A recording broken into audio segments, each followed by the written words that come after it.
नमस्कार। मैं हूं रोहित शर्मा और आप देख रहे हैं India matters with Rohit Sharma. India ने जो 50,000 टन गेहूं अफगानिस्तान भेजने के लिए पेशकश की थी, उस पर करीब एक महीने से ज़्यादा टाइम हुआ और उसके बाद पाकिस्तान ने अपनी रजामंदी जताई। रजामंदी क्या जताई? उन्होंने अपनी शर्तें उस पर लगा दी कि हाँ ठीक है, हम भेज देंगे, लेकिन रजामंदी आप भेज सकते हैं, हम परमिशन दे रहे हैं, लेकिन हमारी शर्तें हैं। शर्तें क्या हैं जी? शर्तें यह हैं कि आपका पूरा गेहूं आएगा, वाघा बॉर्डर पे उतरेगा और हमारे ट्रक पे चढ़ जाएगा और हमारा ट्रक आगे लेके जाएगा। ये शर्त क्यों लगाई इन्होंने? खैर, इस पे भी मैं अभी बताऊंगा और ये भी बताऊंगा कि इनकी मंशा क्या है पीछे। इनकी मंशा है भारत का गेहूं चोरी करना। इनके अपने पास वीट क्राइसिस है ना। एनीवेज, इसमें डिटेल्स में मैं अभी जाऊंगा। पहले तो पाकिस्तानी चीख रहा था कि अफगानिस्तान में ह्यूमैनिटेरियन क्राइसिस है। उनके आर्मी चीफ भी और इमरान खान भी और उनके शाह महमूद कुरैशी भी सब चीख रहे थे कि वहाँ ह्यूमैनिटेरियन क्राइसिस है, सपोर्ट करो सपोर्ट करो। जब इंडिया ने सपोर्ट किया तो एक महीने से ज़्यादा टाइम क्यों लगा इन्हें ये परमिशन देने के लिए? अब दोनों कंट्रीज, इंडिया ने और पाकिस्तान ने, दोनों कंट्रीज ने समिट की एक एक। अफगानिस्तान समिट इंडिया ने भी की और पाकिस्तान ने भी की। इंडिया की समिट जो थी वो सक्सेसफुल हो गई। क्राइसिस में कंट्रीज ने सपोर्ट करने के लिए रजामंदी दे दी, लेकिन पाकिस्तान की समिट फेल हो गई। अब पाकिस्तान कैसे बोले कि हमारी समिट फेल हो गई, हमें तो कोई सपोर्ट मिली नहीं, कोई ह्यूमैनिटेरियन रिलीफ नहीं जा पाया वहाँ, तो हम कैसे बोले? चलिए वो भी मान लिया। अब इंडिया जब गेहूं दे रहा है कि वहाँ पे खाने की क्राइसिस है, तो पाकिस्तान को प्रॉब्लम क्या हो रही है? पाकिस्तान ये कैसे बोल दे कि हमने आपको कुछ नहीं दिया, हमारे पास खुद के पास खाने के लिए नहीं है, आपके पास गेहूं इंडिया से आ रहा है। इनफैक्ट कैसे मान ले कि पाकिस्तान फेल हो गया पूरी कोशिश के बाद भी, क्योंकि वो अफगानिस्तान की हेल्प करना चाह रहा था। चलिए इससे भी आगे चलते हैं। शेख राशिद, जिन्होंने ये बोला था कि पूरी दुनिया के मुसलमान हमारे भाई हैं, और जब इंडिया पाकिस्तान क्रिकेट मैच हो रहा था तो पाकिस्तान की टीम के साथ इंडियन मुस्लिम्स की दुआएं थीं। अब अफगानिस्तान भाई नहीं है क्या? अब अफगानिस्तान में मुसलमान नहीं रहते, हिंदू रहते हैं, क्रिश्चियन रहते हैं। वो उनको उनको कोई ज़रूरत नहीं है गेहूं की। आपने उसका एक महीने से ज़्यादा इस डिसीजन को पेंडिंग रखा। क्यों पेंडिंग रखा? वहाँ पे क्राइसिस है। आप खुद बोल रहे हैं कि बहुत सारे लोग भूखे मरेंगे अगर वहाँ पे नहीं पहुँचा तो आप ऐसा क्यों किया पाकिस्तान ने? अब मुसलमान भाई नहीं रह गया, अब ज़रूरत है। खैर, अब आते हैं हम इनकी क्या सिचुएशन है। 20 जनवरी 2020 एक खबर छपी कि लोग रोटी के लिए लंबी लाइनों में लगे। 20 जनवरी में पिछले साल की बात कर रहा हूँ।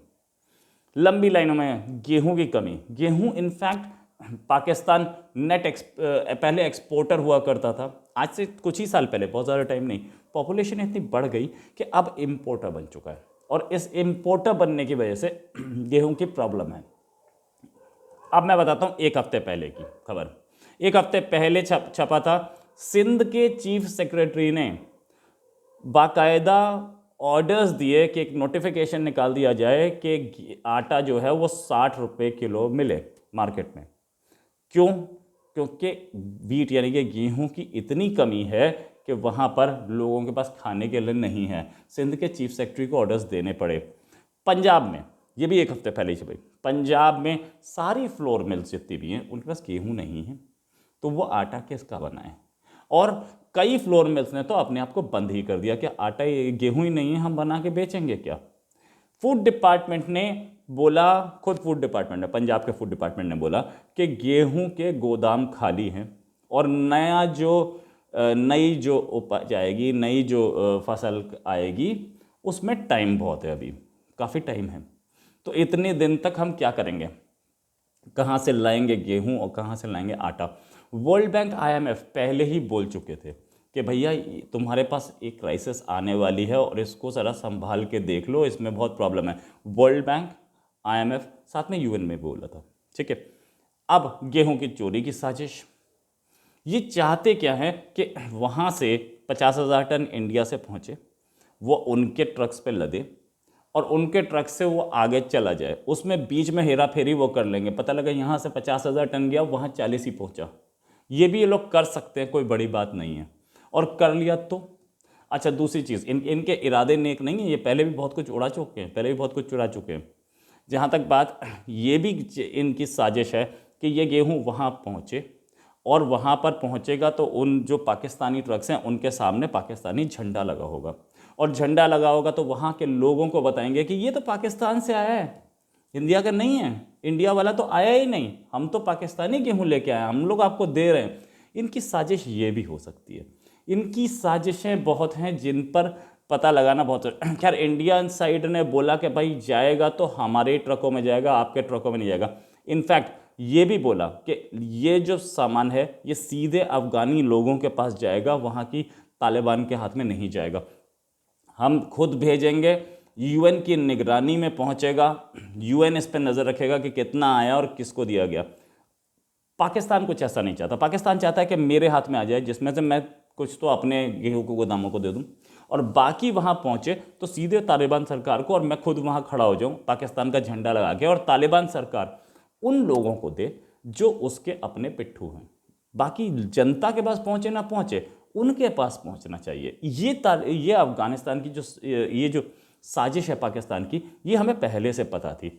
दोनों के दोनों अभी बातचीत कर रही हैं और वो बातचीत जारी है, लेकिन अभी तक कोई इसमें ब्रेक थ्रू नहीं आया, क्योंकि इंडिया इस तरीके से तो भेजने के मूड में नहीं है।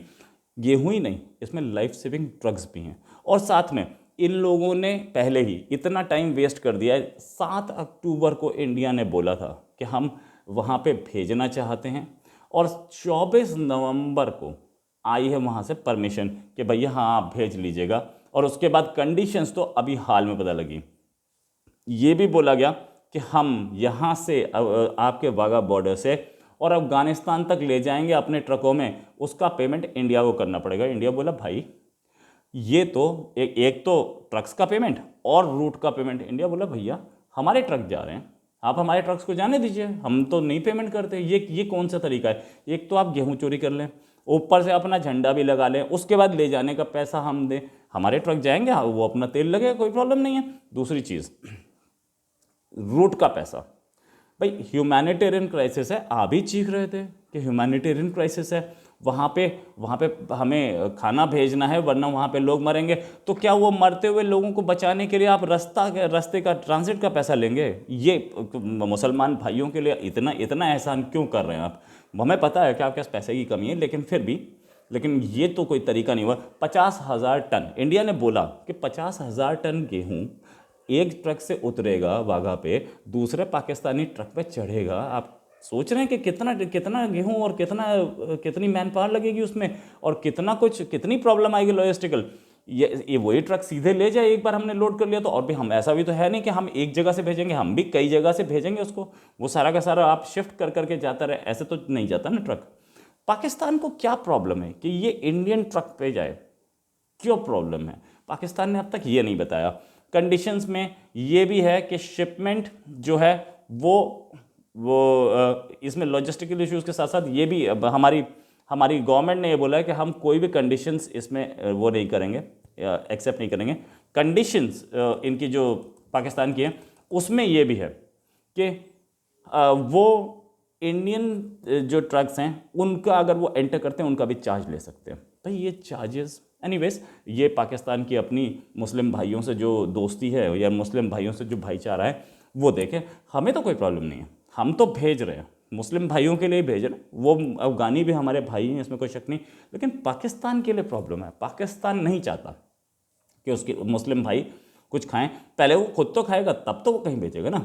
और दूसरी और भी कई कंडीशंस हैं जो कि अभी तक सामने नहीं आई, अभी सामने पूरी आएंगी, और आएंगी तो दुनिया को पता चलेगा कि पाकिस्तान किस हालत में है और पाकिस्तान कैसे वहाँ पे अफगानियों का खून चूस रहा है। इसी के साथ एक और खबर के साथ फिर हाजिर होंगे। नमस्कार, जय हिंद।